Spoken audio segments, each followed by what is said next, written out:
Assalamualaikum warahmatullahi wabarakatuh. Pada kesempatan kali ini, kami akan membahas ruang kolaborasi modul 2.1 tentang pembelajaran berdiferensiasi. Kami dari kelompok 3 Pendidikan Guru Penggerak Angkatan 7 Kabupaten Probolinggo. Kelompok 3 terdiri dari Ahmad Mursyid Novanto, Meli Artika Retponing Tias, Eko Cahyono, dan Ira Fajriatin. Kami dibimbing oleh Bapak Tarusub sebagai fasilitator, Ibu Maria Louis Marganingsi sebagai pengajar praktik, dan Bapak Imam Mutakin sebagai pengajar praktik. Kami berasal dari kelas 107. Sebelum kita ke materi, terlebih dahulu kita memiliki yel-yel. Teman-teman, siap? Mana semangatmu? Ini semangatku. Semangat. Semangat. Ihir. Kelompok 3 meledak. Nah, itu adalah yel-yel dari kami kelompok 3. Tujuan pembelajaran khusus pada ruang kolaborasi kali ini adalah calon guru penggerak dapat melakukan refleksi kolaboratif untuk menganalisis implementasi pembelajaran berdiferensiasi. Pertanyaan pemandunya yaitu, analisislah 1 atau 2 skenario pembelajaran berdiferensiasi dengan bantuan pertanyaan pemandu berikut. 1.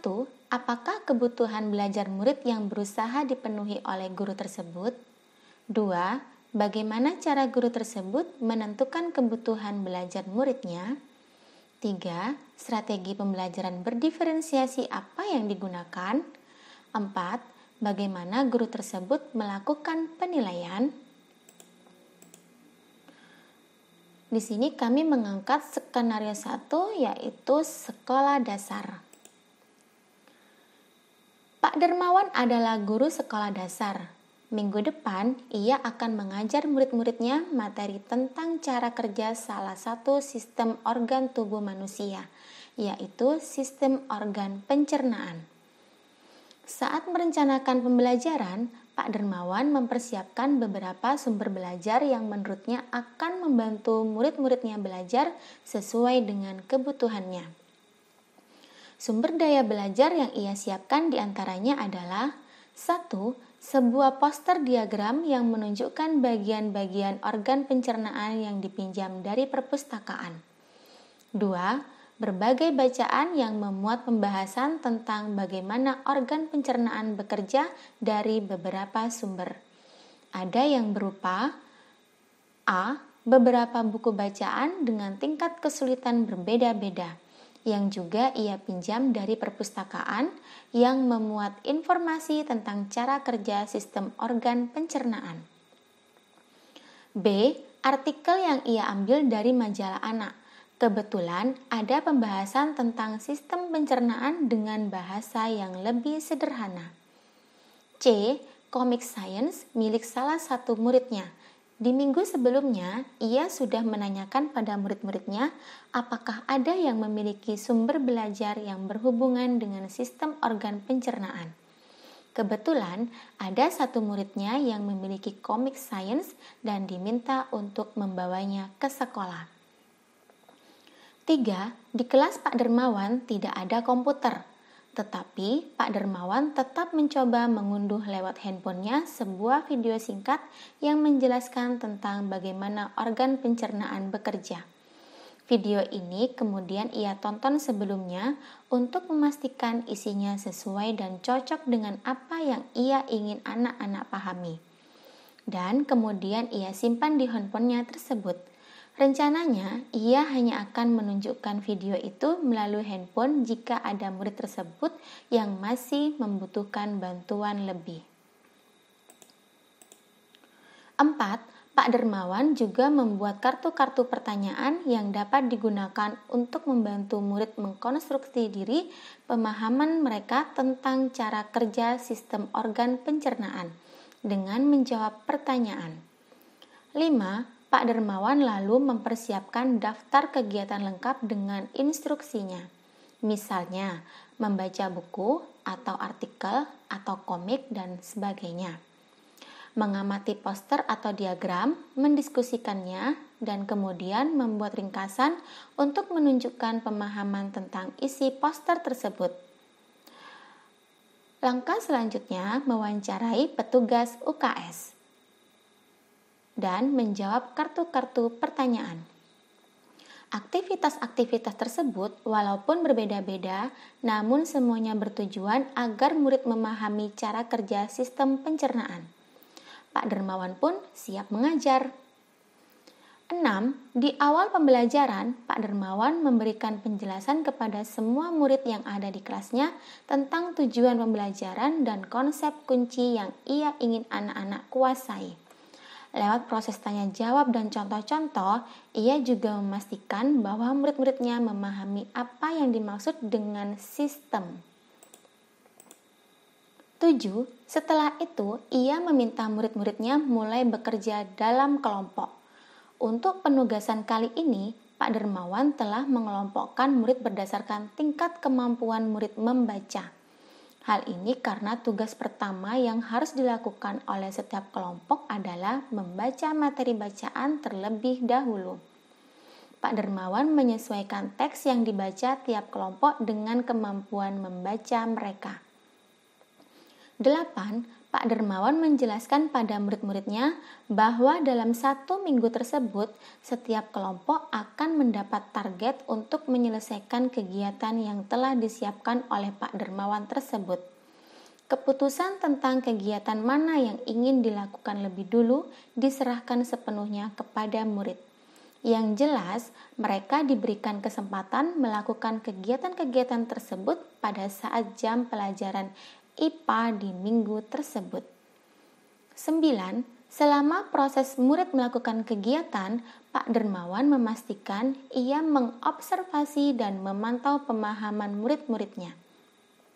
Ia mendatangi tiap kelompok, mengajukan pertanyaan dan memberi pertanyaan lanjutan kepada murid-murid yang memerlukan bantuan atau perlu diberikan tantangan lebih. Ia misalnya menunjukkan video lewat handphonenya kepada beberapa anak yang tampak masih kesulitan, membantu mereka memahami konsep-konsep kunci dengan kosakata-kosakata sederhana yang kemudian ia display di kelas. Pak Dermawan juga membuat catatan-catatan penilaian selama proses ini. Setiap jawaban murid, pertanyaan murid, ia perhatikan. Ia gunakan informasi ini untuk menyesuaikan tingkat bantuan yang ia berikan pada murid. 10. Pak Dermawan kemudian melakukan penilaian untuk mengetahui sejauh mana murid-muridnya memahami materi tersebut. Ia kemudian membuat penilaian berjenjang tier assessment.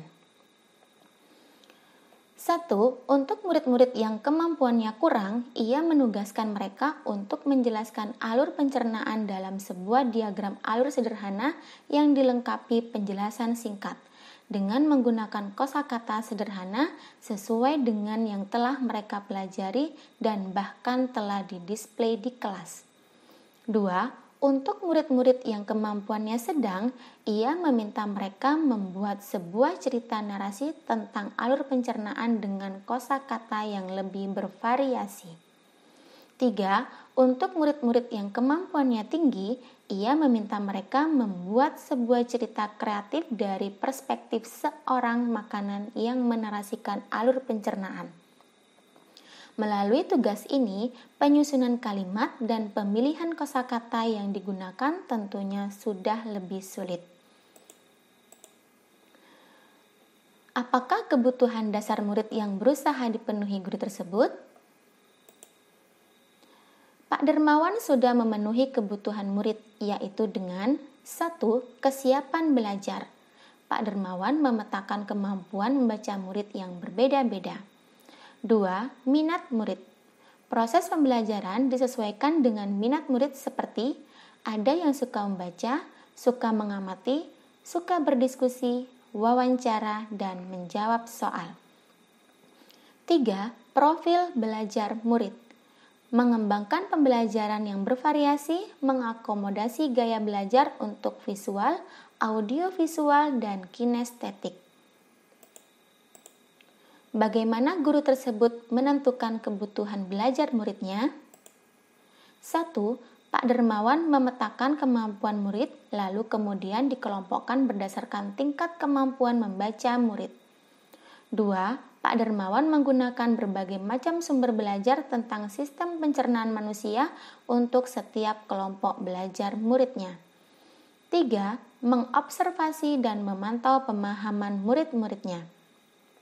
4. Membuat penilaian berjenjang atau tier assessment. Strategi pembelajaran berdiferensiasi yang digunakan. 1. Strategi pembelajaran berdiferensiasi konten. Buku teks, komik, poster kartu pertanyaan, dan video pembelajaran tentang sistem pencernaan manusia. 2. Strategi pembelajaran berdiferensiasi proses, yaitu tingkat kemampuan membaca teks dan pemahaman konteks, serta siswa melakukan variasi kegiatan. 3. Strategi pembelajaran berdiferensiasi produk, yaitu Pak Dermawan, siswanya dengan kemampuan rendah melengkapi diagram. Siswa dengan kemampuan sedang membuat cerita narasi, sedangkan siswa dengan kemampuan tinggi membuat cerita kreatif dan perspektif. Bagaimana guru tersebut melakukan penilaian? Penilaian yang dilakukan Pak Dermawan adalah penilaian berjenjang dan bervariasi sesuai dengan kemampuan murid, dengan membuat catatan penilaian selama proses pembelajaran. Demikian materi pembelajaran berdiferensiasi dari kelompok kami, kelompok 3. Sakalangkong. Assalamualaikum warahmatullahi wabarakatuh.